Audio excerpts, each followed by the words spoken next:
Welcome to episode 24 of Flagged for Discussion for Monday, September 8th.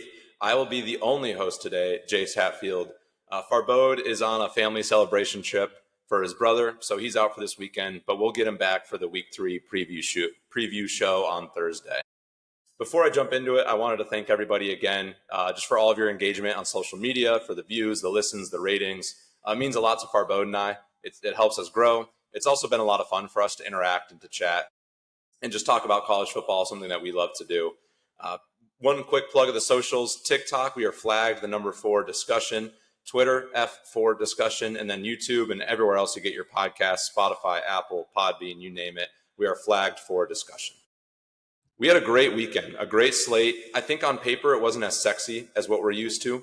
But when you actually started to dive into some of the matchups, there was some sneaky good matchups. And then as I was watching the games, you see the scores roll in from whether it's your phone or the bottom of a TV. There were some great games that were going on, some great channel flipping games. They did a good job, I feel like, stacking the slate. Ended with a great game at night with the Michigan State-Boston College game. But I want to start with one game in particular. And if you've been following along with Farbode and I for a while now, you might know why I want to start with this. It's South Florida taking down Florida in Gainesville in the Swamp. So back in early August, Farbode and I had gone through each of the Power 4 conferences, and we broke down each of the 4 where we thought every team was going to stack up in their conferences. We gave predictions for conference champions and all of that. We broke down each team, talked about key players, and in the SEC breakdown, we did not speak super highly of Florida. I wouldn't say we spoke negatively. We projected them to have 7 to 8 wins. Their Vegas win total was 7.5. So we were pretty neutral on Florida, but we definitely weren't high. I made the comments that I'm not buying stock in DJ Lagway or the Gators this year. Especially this was kind of the preseason hype of the Gators where people were talking about national championship, winning the SEC, undefeated, running the table, that whole scenario. Farbode and I were hitting the brakes on that. There, in that moment where we were hitting the brakes, I made the comment of, don't pull a Billy Napier and overlook South Florida, because Florida has an incredibly difficult schedule, and we'll get into that a little bit here. But I said, don't overlook South Florida. That's a good team. That's a team that's going to want to beat you. It's an away game for South Florida, but it's same state. It's just over from Tampa to Gainesville. And I thought it was crucial because you go at LSU and at Miami the 2 weeks after South Florida, to not overlook a good South Florida team. And that whole spiel got made into a TikTok, and it was great. It was our most interacted with TikTok, I think, still to this day, which isn't saying much, but it was over 100 comments, mostly hate from Florida fans, telling us we were stupid, no way they're losing to USF, come back when we're 12-0, come back when we win a championship, you don't know what you're talking about, the whole 9 yards, everything you can imagine. It was so satisfying when USF pulled that win off over Florida for a number of reasons. First of all, to go back to those comments and try and get engagement from people. I haven't heard a peep from any Florida fans yet. We're filming this Sunday afternoon. Still no word from the Florida fans. Everything that Farbode and I had broken down in that Florida preview moment came to fruition in that USF game. We mentioned that DJ Lagway hasn't played football in 9 months, and his chemistry with his receivers might not be great, let alone how healthy is he? Is he going to look good just immediately off the rip coming back from 9 months of not playing football? Billy Napier is Billy Napier, and until he proves us wrong, he's going into year 4. He's kind of been the same thing the last 3 years. He got a little better last year than the first 2, but it wasn't, it was still by week 5, Florida wanted him fired. He saved his job towards the end of the year. But Billy Napier, we were nervous about him, and we were nervous about the schedule. It is a really difficult schedule. They started with Long Island University, but USF week 2 is no slouch, as we now know. And then it goes into just a gauntlet that is, so after USF, it is at LSU, at Miami, Texas, Texas A&M, Mississippi State, who just beat Arizona State, and then Georgia. I have to imagine 8-4 sounds amazing now after being 1-1 and seeing the performance that Florida put on. Florida defensively, I actually thought played pretty well. They defended the run well, especially Byron Brown. He was a beast against Boise State. He looked untackleable. I thought Florida's defense corralled him pretty well. Byron Brown didn't have a lot of open receivers. That's due to Florida's good defense. So I thought Florida's defense, they're not making me nervous. I think Florida's defense is good enough to compete in a lot of these games. The offense is where I get nervous. DJ Lagway did not look great. He had a lot of overthrows, especially on open receivers, and they just didn't really have much of a threatening downfield passing attack. When they went downfield, as I mentioned, a lot of overthrows, and they had that questionable pick. I'm going to say they because I think part of this was the play call. In that kind of early, mid part of the third quarter, no one had taken control of this game yet, and Florida was pinned on their own 15. They had a nice little setup, nice screen pass that went for about 25, 30 yards. Florida's on their own 40-yard line, 1st and 10, a little bit of momentum. And again, nobody had taken control of this game. This feels like a perfect time to do that. On a 1st and 10 play, Florida tries to take a deep shot. Wide receiver was not open. DJ Lagway throws it anyways, overthrows him, and it's picked off. And not that was the game-losing play or that was the play that you're going to point to and say that's why you lost. But I think that was a crucial moment in the game where it was kind of okay, Florida really can't take control, and UCF really should be believing in them. And it was also what is DJ Lagway doing? 1st and 10, you did not need to take that risky deep shot. So I didn't like what I saw out of that. Also, the big storyline here, 11 penalties for Florida. Just sloppy football. 11 penalties for over 100 yards. Even if the refs weren't great, which they weren't, you still committed 7-8 penalties for 80-plus yards, right? It wasn't like the refs cost you 11 penalties. They might have cost you 2 or 3. That's still horrible. You were 4 for 12 on third downs. That's not good, especially against a group of 5 school. No matter how good USF might be, if you have conference SEC championship and national championship aspirations, you have to play better than that. They also had the bad snap safety that went over the punter's head. Just a lot of mistakes. And it also looked like USF looked more intense, more physical. The pads popped harder when they hit. I just thought that Florida, it looks like the classic case of Billy Napier in Florida not coming into this game prepared, probably overlooking it. And then that's what happens, right? You commit penalties, you have bad snaps, you make bad decisions, you have bad third down percentages, and you get out physical. And that's what happened with Florida. Moving forward, as I mentioned, they have that difficult schedule. If Billy Napier wants to be the head coach at Florida next year, he does need to turn around quickly because those next 6 games, I don't know if Florida will be favored in. They might be favored in 2 of those games they'll probably be favored in. I'll give them Mississippi State and I'll give them Texas A&M for now. I don't know about that, but they're certainly not going to be favored against LSU, Georgia, Miami, or Texas. If you go 2-4 in those games and now you're sitting here at 3-5, I don't see a world where he keeps his job going into next year. At least he shouldn't if Florida wants to be where Florida wants to be. I'll hop off Florida there. I've done enough going in on them here. USF, on a brighter note, you are in the driver's seat for the Group of 5 playoff spot. You had a huge statement win against Boise State in week 1 where you blew them out, and then you go into the swamp and you beat the Gators. That you do have a tough game next week at Miami. I'm not expecting that they'll win that game, but I do think that you've set yourself up to get killed in that game, and it won't really matter in the grand scheme of things for you in terms of a playoff spot. Obviously, I hope that doesn't happen. I think USF's a good enough team where they're not going to get blown out.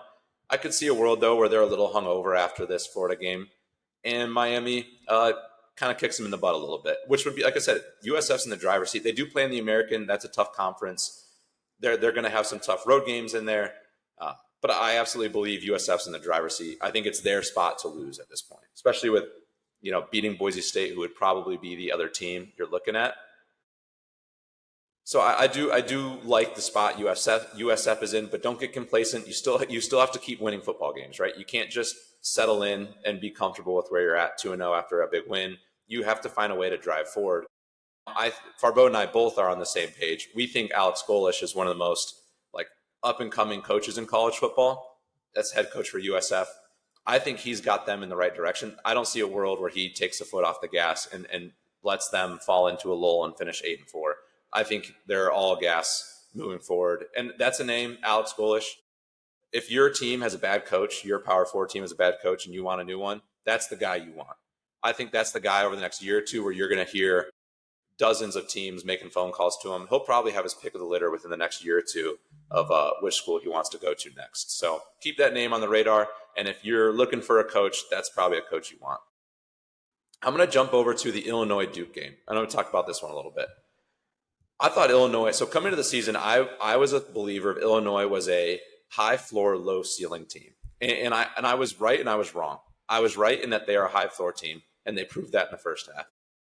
I was wrong in that they're a low ceiling team, and they proved me wrong in the second half because they proved that they're a high ceiling team in that second half. And this is in no way, shape, or form do I think Duke played bad football or do I think Duke's a bad team. I think Illinois played that well. Offensively, they started off a little slow. I thought Altmaier was a little slow in the first half, and that's okay. It was a road game. Duke's a good team, second game of the year.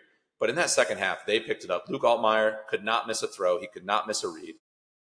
And they drove the ball down. And they were doing a combination of, breaking off 30-yard runs and then just smart 10, 15-yard throws by Altmaier, everything on the money, just marching down the field and finishing drives in the red zone, which in order to win the Big Ten, you're going to have to do that because you're going to play team. If you're Illinois, you're going to have to play teams that are arguably bigger, faster, and stronger than you.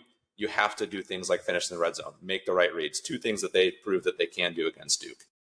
Defensively, I thought Illinois looked good the entire game. Gabe Jacas looks like one of the best defensive players in the country. I felt like every single time there was a big play, a sack, a tackle for loss, a fumble, an interception, his name was front and center. You heard it, you saw it. He was just all over the field. I thought he looked unbelievable, leading that Illinois defense. And once that second half turned, it was one of those second halves where Illinois was just moving the ball with so much ease, forcing Duke's defense to sit out there for 5 to 10 minute drives. Duke gets down, their offense comes out. The one knock on Duke is I think they need to figure out how to establish the run. Because when Darian Mensah is in all pass mode and the other team knows it, they went at 3 and out a few times quickly. And then you're asking your defense, who just gave up a 12-play, 80-yard drive, to go back out there in 5 real-time minutes to go right back out and try and do it again. And they couldn't. I don't think that was the fault of Duke's defense being bad. I think they just were really struggling to get a ground game going. And as a result, you got stuck in a scenario where you got a tired defense and a team that's hot. That's a tough spot to be in. I don't think that's a detriment to Duke or a huge flaw that they have. But if you want to avoid that type of football, you got to shore up your O-line play. Thought Darian Mensah was under a lot of pressure in that game. I thought they lacked any sort of threat in the running game. Two things they're going to need to figure out as they move forward in the ACC. Tough loss, not an ACC loss. You're still a clean slate there.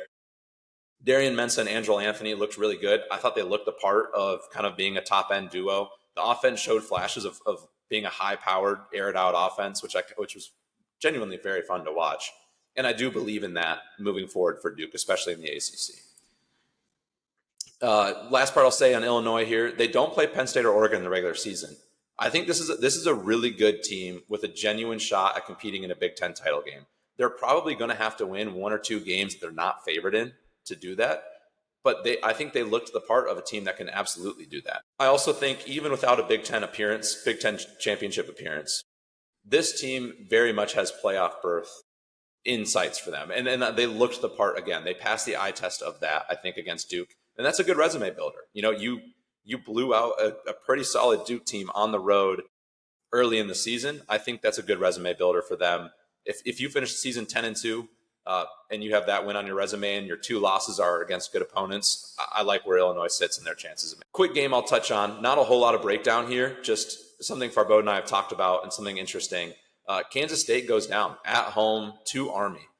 Avery Johnson, 2 years ago, was the Heisman dark horse favorite that everybody loved, or sorry, two seasons ago. Didn't really pan out. He didn't look awful. He showed flashes, but he didn't look great. And they had Dylan Edwards, right? Similar. Dylan Edwards looked really good. He struggled to stay healthy. Last season, Avery Johnson, dark horse Heisman. Everybody's in on him. Again, didn't look great. Showed flashes, but couldn't keep it going. Dylan Edwards looked really good when he played. Couldn't stay healthy. No Dylan Edwards in this game. Proved a huge issue. Outside of Avery Johnson, this offense just doesn't seem to have a consistent playmaker. Jace Brown looked really good last week. Didn't really see much of him against Army. You had Tibbs looked really good against Army, but didn't really do much early in the season. And Avery Johnson, again, has just been inconsistent. Turning the ball over. He's really struggling on third downs. Same storyline as Farmageddon. In high leverage situations, 3rd and 4th downs. Kansas State offense could not convert. Kansas State's defense couldn't get a stop. And those are just recipes for disaster. It's why they lost the Farmageddon game. It's why they struggled to beat North Dakota. And it's why they just lost to Army. That's a big issue. And it's not like Army, yes, they were good last year. They lost to Tarleton State last week. it's not like Army is like a USF style juggernaut. Now they could be, but that loss to Tarleton State I don't think is a fluke. I think maybe Tarleton State's better than I thought, but Kansas State should have killed Army is the point I'm trying to make. And as a team who's now 1-2, you're 0-1 in the Big 12, and you don't have a lot of hope. Dylan Edwards still isn't playing. Avery Johnson still looks like he's the same guy that came onto campus 3 years ago.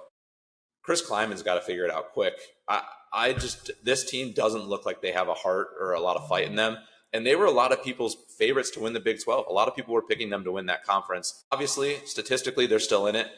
I think they're out of it. I think at this point, if you're Chris Kleiman, you're trying to fight for a job. If you're Avery Johnson or Dylan Edwards, you're trying to fight for an NFL spot or a transfer out. I don't like where Kansas State is at all. And I didn't like it coming into this week. And then seeing them lose to Army on Saturday, that they're in a tough spot. That's a team that's really got to figure it out and just kind of opens things up for the Big 12. And speaking of things being opened up in the Big 12, Mississippi State takes down Arizona State. That's the last game I'll break down before I'll jump into a little transition here. But not that this matters to Arizona State in terms of your standings in the Big 12, but I think it gives teams hope to beat Arizona State. I think it gave on film a recipe of how you beat Arizona State. Sam Leavitt looked horrible in that game. It was kind of interesting to see a huge regression from him. Did not expect that. The ground game for ASU was really good. I thought both their running backs looked fantastic, and I thought their defense looked very solid considering how lackluster the offense was at times and how quick they got between 2 interceptions and also just 3 and outs. I thought ASU's offense didn't do any favors for the defense, and I thought the ASU defense actually stood up pretty strong, all things considered. This doesn't change much for me for ASU. I still think that they're going to have to be the team to beat in the Big 12, and I still like where they're at in the season. But I do think that if you're Iowa State, you're now 3-0, you've already beaten Kansas State, you're atop the conference. Your next big game is going to be against Arizona State in Ames on November 1st. You have a recipe now of how to beat Kansas State or Arizona State. You've seen them lose. You have it on film. You have it on tape. You have plenty of time to prep for that game between now and then with not a lot of I don't think there's a lot of resistance in their schedule either between now and that. The Big 12 is pretty open right now. Kansas State going down and just struggling the way they have. ASU not looking as dominant that I think a lot of people might have thought that they would be. I like where that puts Iowa State. I also kind of like that for the Big 12 as a whole. I think the Big 12 is going to be a very fun conference this year, as we've said. So many talking heads have said. And I think, unfortunately, Kansas State being where they're at and ASU looking more human than they have kind of makes it more exciting as an outsider to watch what unfolds and what chaos we get. But I still think ASU is very much in a good spot to win the conference again. Going on to Mississippi State, Jeff Lebby, he's 2-10 in his first year at Mississippi State last season. Coming from Oklahoma, he's an offensive mind. I really liked the way that Mississippi State looked in that game. I thought Blake Shapen, a Baylor quarterback, looked really good. His accuracy was a little iffy, but he has all the tools in terms of arm power, like throwing from different arm angles. I believe he has a baseball background. Accuracy was a little rough, but it's early in the season. It's kind of a new team for him as well. New weapons. Speaking of weapons, the wide receivers look phenomenal. Brennan Thompson and Anthony Evans look like genuine, tried and true SEC playmakers. The two issues I think with Mississippi State that they had in this game that might come out a little bit more in the SEC is their run defense wasn't great, and their ability to run the ball on offense also was not up to par the way that they might like it to be. And I think the reason why that gives me pause, I'll say it a million times. You've already heard me say on the pod, it is really hard to win SEC games without the ability to stop the run and start running the football. And I really like where Jeff Lebby and Mississippi State is going. And this game is evidence of they're way further in Starkville than I thought they would ever be. I hadn't really considered them as a real threat coming into the year, and they looked like they could actually be a genuine threat and beat some teams. So Jeff Lebby's got an offensive background. I think he's got a good quarterback. He's got good weapons. If they want to go further in the SEC, then I think people are thinking they can. They're going to have to figure out how to stop the run and how to start the run. Plenty of time. It was only week 2. I think it's easier to figure those two things out than it is to figure out the passing game midseason. So I like where they're at. I like where Mississippi State's at. I don't think this moves the needle for me. I don't think they're going to shock the SEC and win it or even really compete with the top teams in it. But I do think this could be a shift from them being a basement, cellar dweller kind of team in the SEC to maybe jumping up to that mid-tier. All right. With all of that said, with the outcomes, there's one big implication that I noticed this morning when I woke up. I was thinking a lot about, and actually when I had made the show rundown for today, I was originally just going to recap Farbo and I's picks and start there. But I wanted to do it. I actually ended up restructuring it because I was thinking about this morning, and I really wanted to talk about it. And I felt that in order to set this up, I wanted to go through all those results. The SEC is absolutely proving their dominance over the rest of the country currently. This weekend, you have Mississippi State, who is, like I said, a kind of an expected bottom dweller of the SEC. They just beat the reigning Big 12 champions. Mizzou, middle to middle high tier team in the SEC, just took down Kansas, who is going to be also around middle tier, middle high of the Big 12. Vandy, who will probably be middle, even bottom middle of the SEC this year, just destroyed Virginia Tech. And Oklahoma, who me and Farbode personally kind of see finishing high in the SEC this year, they just took down U of M. They covered that game. They didn't look super great, but I thought they dominated that game. The SEC, the only two losses that came out of the SEC this weekend were Florida losing to USF and then Kentucky, but they played Ole Miss. So, you had to have an SEC loser in that one. And the reason why this is so important, why the SEC proving their dominance is something I wanted to talk about. It sounds like we're going to move to an at-large style playoff. It sounds like the auto bids are going to, that idea is going away. We'll still have the auto bids for conference champions in the group of 5 team, but it sounds like every other spot to be filled is going to be at-large bids. At least that's the direction it seems college football is moving, with the SEC conceding the 9th game. That was the trade-off, I believe. They take the 9th game, but that means we get the at-large bid scenario. If you were the Big 12, ASU needs to kill Mississippi State. When it push comes to shove, it's the end of the season, and you're trying to lobby why you deserve 2, 3, even 4 college football playoff teams, and the SEC is trying to say, oh, we deserve 7, 8, 9.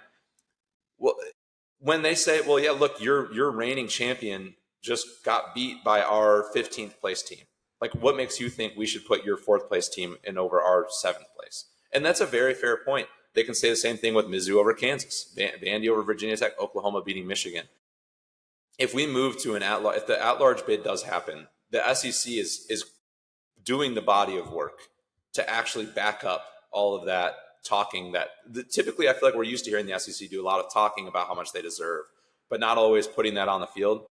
They're putting it on the field, and they did in week 2. Yeah, they haven't won the last couple of national championships, but I think that was more so just the Big Ten being as top-heavy as they are than it is the SEC falling off.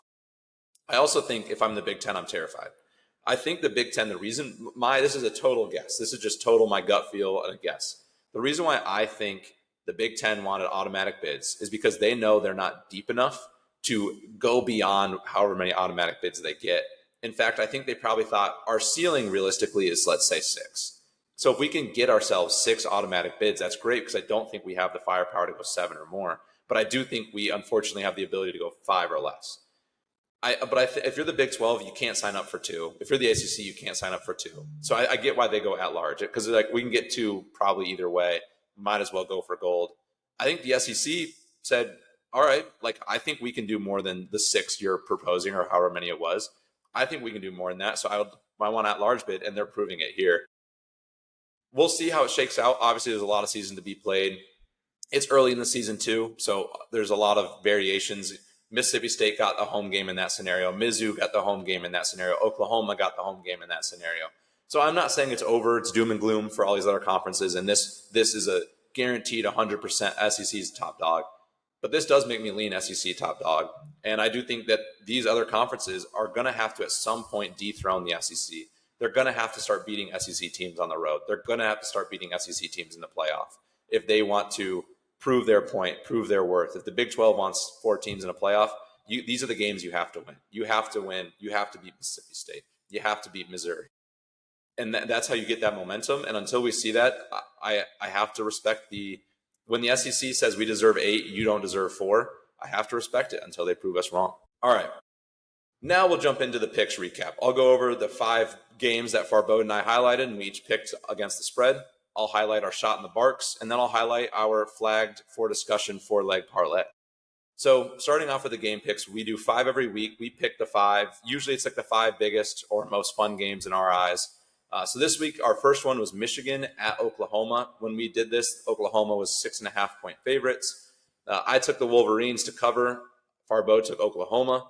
Oklahoma won and covered. So 1-0 for Farbeau, 0-1 for me to start. We had Iowa at Iowa State, the CyHawk game in Ames this year.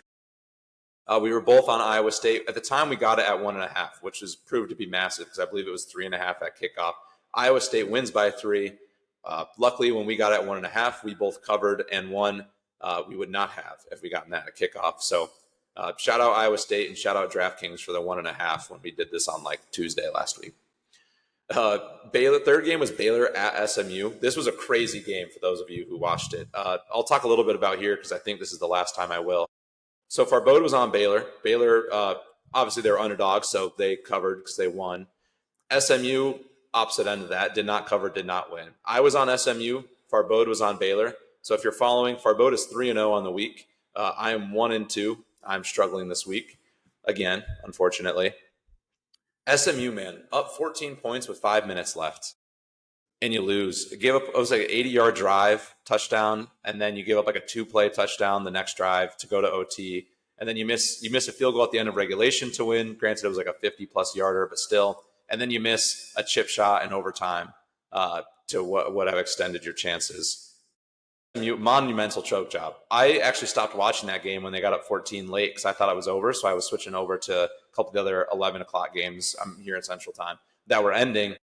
SMU, yeah, monumental choke job, which is, I feel like with Rhett Lashley, that's not the type of that's not what I would expect out of Rhett Lashley. From once I flipped back and caught the end of it, because I was getting texts from people saying, "Oh my SMU, what are you doing?" It sounds like it looks like from what I've seen in the box score, why are you throwing the ball that much down? Also, you saw how bad Baylor's run defense was. Just replicate that late in the game. Run it down their throat, 4 or 5 yards of carry, go get your win. Auburn did what SMU should have done, which is hilarious because the Auburn won that game. SMU had that on tape. Somehow, some way, didn't take that to heart. Baylor covers that game. Crazy comeback win. Good job for Baylor. Baylor has now screwed me twice. When I picked for them, they couldn't clutch up, and then when I pick against them, they clutch up. Me and Baylor got beef until further notice. All right, fourth game. Illinois minus 3.5 at Duke. I was on Illinois. Illinois won and covered by many. And then Farbeau was on Illinois. And then unfortunately for him, like as I was giving my Illinois take on the recording of our preview show for week 2, he flipped his pick to Duke. His only miss of the week. He went 4-1 this week. I will reveal the 5th game here in a minute. That was his only miss was Duke. I was on Illinois. I stand at 2-2 at this moment. He stands at 3-1. Game number 5 was Boston College at Michigan State. Michigan State was minus 4.5 at the time that we got it. I was on Sparty. Sparty did win that game. They just did not cover because they got into the 2-point scenario in OT. And Farbeau was on Boston College, who did cover. So Farbeau went 4-1 this past week, and he's been hot. He was 7-3. He is now 11-4. If you just bet like whatever Farbeau picks for the spread, just throw a couple bucks on it, you'd be profitable. You'd be up on that. Now you should do the opposite for me. Unfortunately, I'm not of much help. I went 2-3 this week. I have 5-5 on the year, so I'm 7-8. So if you tail me, you're not going to make money. If you fade me, you're not going to make money. Just tail Farbeau. He's got them all right. Tail Farbeau. That's the strategy until further notice. All right, our shot in the Barks. We had a good week in shot in the Bark. So I had 1 point coming into the week. Toledo had covered for me last week. I picked UAB plus 21.5 at Navy. They did cover. They did not win. They hung in there. It was a no sweat cover, which was nice. They hung in there all game, just couldn't seem to get over the hump. And Farbeau came into the week with no points. He picked USF, so great pick. Not only did they cover the 18.5, but they also won, giving Farbeau 3 points on the year. So Farbeau's got 3 points for the USF win. I'm at 2 with the Toledo and UAB covers. So that USF win, massive implications. One, Farbeau and I's first ever hate comments were Florida fans. Our first ever beef, quotation marks, were with Florida. He had a shot in the Bark as USF, and they clutched up for him, not only with the cover, but with the outright win. Safe to say, Farbeau, he was already a big Alex Golesh fan. I was a big Byron Brown fan. Those two things have now been tripled, and you can consider USF maybe the F4D media, the F4D darling, if you will, so far this year. But on a more exciting note, even though it's already exciting, The flag for discussion parlay. So each week we're doing a 4-leg parlay. It hit this week, so that was big for us. We were 0 for 2 on the season. First two didn't hit. We went 3 and 1 on legs in the first week, and then we went 2 and 2 on legs last week. This week we did a much better job of putting in a little bit of more time and effort. Actually, like meeting. I was about to say face to face, FaceTime to FaceTime, and putting together an actual researched 4-leg, and it hit with relative ease. It was a $5 bet to win $62. We had Kansas versus Missouri over 50.5. That thing hit with no sweat at all. That was one of those games we both are pretty big on Bo Pribula or pretty big on Jalen Daniels. We thought, yeah, Lance Leipold, he's going to go into Mizzou. They're going to score points. We also don't think they're going to stop Mizzou. That over hit with ease early in that game. The most confident pick of my life, which is crazy to say because I never really bet or pick for against my teams, the Ducks minus 28.5. As soon as Mike Gundy started saying whatever he was saying, I've heard mixed sort of people saying he was complimenting. I don't know how you see that as a compliment. It was very backhanded if it was, and snarky if it was. Oregon minus 28.5. They almost tripled that spread, which is just crazy to say, but it's true. That was a no sweat. I think that was locked up by the end of the first quarter. And then we had Houston minus 14. That was the one that gave us the most pause. As Josh Pate says, don't bet for teams that are named after food. Houston played Rice. Rice. It was an away game for Houston too, even though Rice is in Houston, so it's not like a real away game. That was a close game for a little while. Houston had like a 10-point lead for most of that game, and then they ran away with it in the fourth quarter, thankfully. And then the last one, we didn't have to stay up sweating this one, thankfully. UNLV, we had plus 3.5 against UCLA. They won with ease. They were up double digits most of that game, ended up winning by 7. Speaking of UCLA, this was not part of the rundown, but I want to say it. Joey Aguilar, dog. We as a collective, we fans, media, anybody in college football, it's a fan that enjoys talking about it. None of us were talking about Joey Aguilar enough. I don't even think Tennessee fans were as excited about him as they are now. I think people forgot, once he went to UCLA, I think people forgot immediately about his background. He put up like 60 to 70 touchdowns in his 2 years at App State before going to UCLA. Obviously, he didn't play there. It was like a trade for Nico. I mean, Tennessee's a much better team in a much better spot than UCLA is. Joey Aguilar looks infinitely better than Nico has so far this year. And like I said, I think Nico is his struggles are more of a product of just a bad team and a bad system than it is because Nico doesn't have that in him. But Joey Aguilar, I think people kind of forgot how much of a dog he was. He looks really good. Tennessee's yet to get challenged, but he's looked really good in the 2 games he's played. This upcoming week, we'll talk more about it in the preview show, but Tennessee gets Georgia in Neyland, in Knoxville. That'll be a fantastic game. That'll be the first Joey Aguilar real test that we get to see. I'm excited for that one. But yeah, the flag for discussion 4-legger hit. We are 1-3 on the season on our parlays. The nice part about the $62 one, we did the math. That'll cover our if we do $5 on every parlay, that'll cover us for the year. So now we're just playing with house money, see what we can come up with moving forward. All right. Big game I wanted to talk about. There's not a whole lot to take away from it, but I'm still going to go through with it. Michigan at Oklahoma. It was too big of a game. It was the only ranked versus ranked matchup. Oklahoma's a team Farbo and I have hyped up a lot on this podcast too, so I wanted to make sure I gave them our flowers. I'll start with Michigan, though. I thought Justice Haynes looked really good. I don't know why I said that so solemnly at the beginning. I thought Justice Haynes looked really good. He looks like the real deal. Back-to-back weeks of well over 150 rushing yards. He's got 5 touchdowns on the season now. He's a beast. Nick Saban called it week 1. We should have heard that and immediately known. Also, their defense looks very formidable, which is classic. I think Michigan running the football, Michigan defense, we knew coming to the season they were going to be good at those 2 things, and they are. And I think they'll continue to be.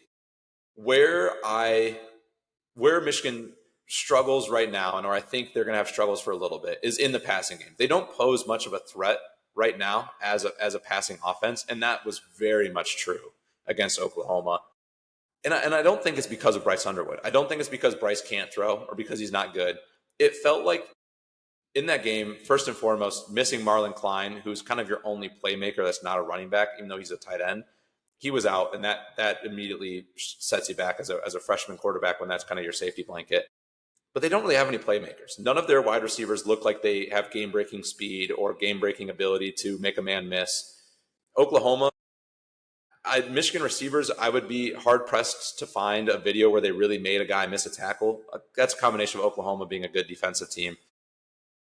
I don't think Bryce has a lot of weapons, and I also didn't think the game plan was set up in any way, shape, or form to help him win that football game. Everything was short and underneath, a lot of carries. Even when they were down big, it was still 3rd and 7. You're down double digits, 3rd and 7, and you throw a 2-yard speed out to a wide receiver who doesn't pose much of a threat to make a big play. And that just felt like over and over. And again, I don't think that's the detriment of Bryce Underwood. I don't think it says anything about him. I think that's more of Michigan needs to take the training wheels off a little bit. Don't go full Arch Manning on him, or Steve Sarkisian Arch Manning on him, and force him to make 4 reads in the most difficult plays that fifth-year quarterbacks are doing. But open it up a little bit. Let him throw more than 10 yards down the field. Let him try to use his legs a little bit more. Sometimes a quarterback just needs a good scramble to get back on their feet. They didn't really let him do that.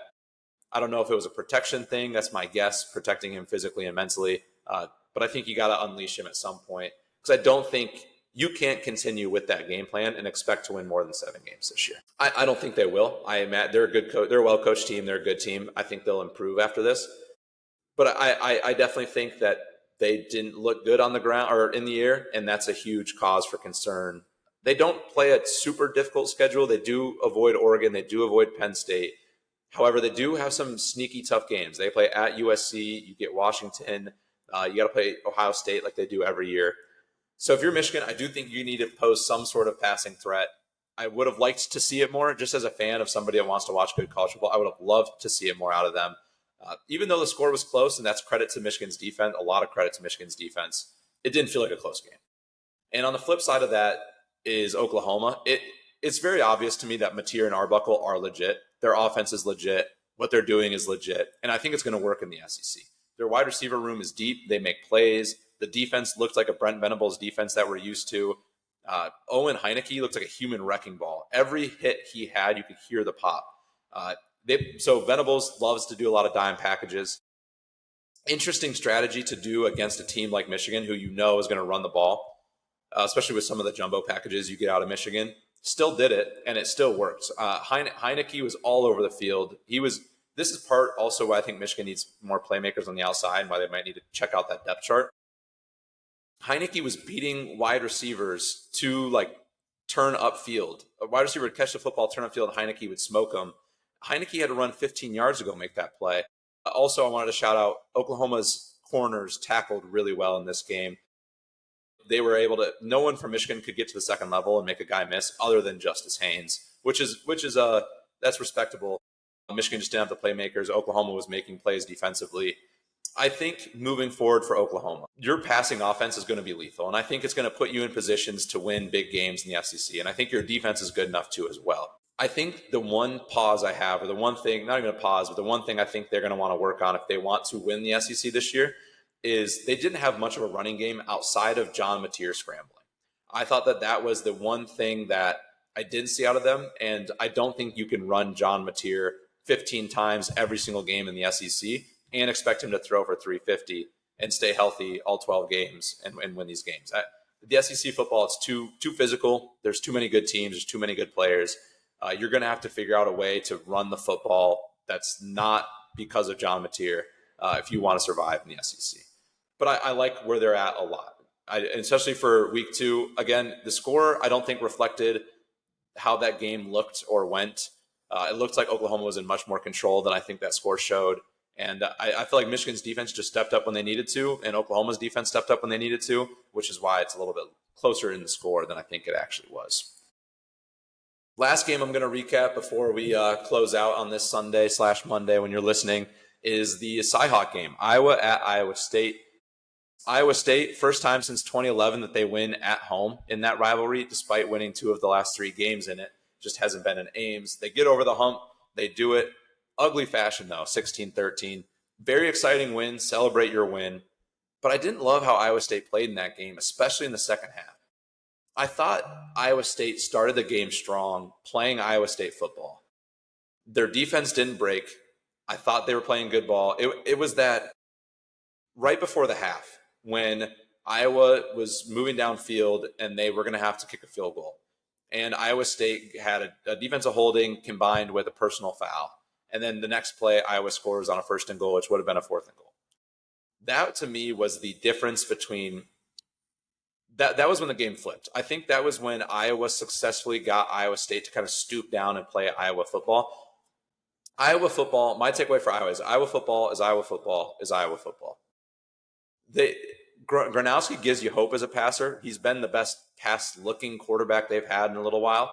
Still didn't look good, and it still looks like something they can't really do, and they're not going to try to do much. It still looks like they're going to just try and just play these ugly, gross, run up the middle, see how many 3-yard carries we can put together until we can kick a field goal. And I thought Iowa State played into that. Defensively, you have to, obviously, and they played well defensively. But offensively, they started to get into that themselves, and I felt like they let themselves become this kind of sluggish, slow, not high-powered offense in the second half, when I would have loved to see a little bit more aggression, air it out a little bit more, throw downfield a little bit more, get Rocco Becht moving his feet to the outside, but with the ball in his hands, not just with the intention of running a little bit more. Overall, though, I thought Iowa State played good. Their defense played really well. They were strong in the red zone. They only had that one slip up with the unsportsmanlike conduct after the play. Got to clean that up, but I don't think that's a culture thing. I think that's a one-off thing for them. They were really good on 3rd down for the 2nd straight week, and I think that's important. When you have a team like Rocco, when you have a quarterback like Rocco Becht, and you have a team with a lot of seniors and guys that returned, being good, you expect to be polished in big moments like 3rd downs, and they are, and they're proving that. That's going to bode really well for them throughout the entire season. A lot to build on there. Like I said, Iowa State, I would have liked to see them not stoop down to Iowa's level and play Iowa State's type of game. I thought Iowa State, to their credit, dictated the pace of that game and the style of that game. And it was exactly the way Iowa wanted it to, and Iowa State still came out on top. That says a lot about maturity. That says a lot about culture. That says a lot about focus, ability to adapt, and just how hard they're fighting. Iowa State, overall, very solid team. Great start to the year, 3-0. You've beaten Kansas State. You've beaten Iowa. You destroyed South Dakota. You're sitting on top of the Big 12. And you have a very favorable schedule in the sense that you will be favored by, I would have to guess, a touchdown or more in your next handful of games until you play Arizona State in Ames on November 1st. I don't want to confirm it yet, but I'm pretty confident I will be at that game, actually, which I'm very excited for. I really like the spot Iowa State's in. Iowa, you look like the same team you did last year and the same team you did the year before. In fact, you look like the same team you've looked like every single year since you no longer got a Big Ten West schedule. And as long as Kirk Ferentz is there, I think this is going to be the Iowa standard. As the rest of the conference gets better, Iowa looks like they're stuck in what they are at. And I think because of that, 8-4 turns to 7-5, turns into 6-6. I just don't think you can play this brand of football in today's college football world and expect to be anything better than 7-5. And I think this game showed it. I thought Iowa did everything they could. They got Iowa State to sacrifice their game plan, play Iowa's game plan. They controlled the pace. They controlled the style. They got Iowa State to make some uncharacteristic bad penalties and decisions. Iowa State was still able to win that.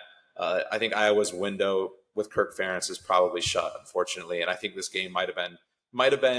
I've been there for a little while, and I think after watching this game, I'm closing the door on that one.